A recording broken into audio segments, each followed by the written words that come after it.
her şey olur. Görürsen görünce olur. Neyleye ki yaşamak ömür budur. Yolanda da tek bazen, her an geze tek bazen. Ömür ceza tek bazen, gözünde durur. Fırtınalar bazen, gem yükü bilde gezen. Nece olsan da dözen, hayat ne yorur. Yolun çetin amanla, dostum ümit gümanla. Acılar da zamanla geçer, unutulur. Hayatta her şey olur. Görürsen görce yolu. Neyleye ki yaşamak ömür budur.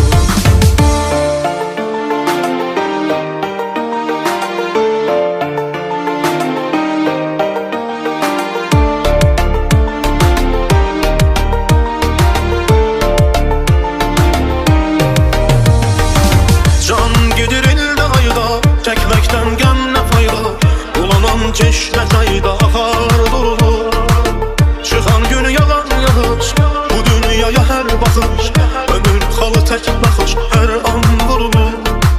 Yolun çetin zamanla, dostum ümit gümanla.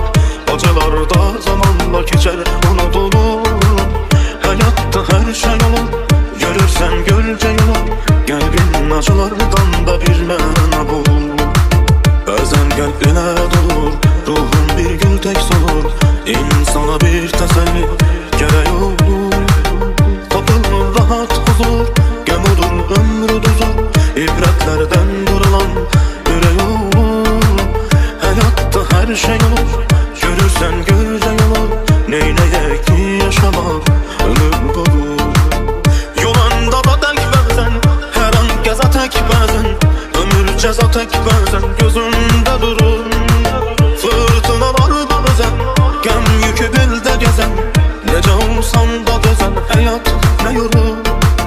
Yolun çetin amanla, dostum ümit gümanla. Acılar da zamanla geçer, unutulur. Hayatta her şey olur. Görürsen görce yolu. Neyleye ki yaşamak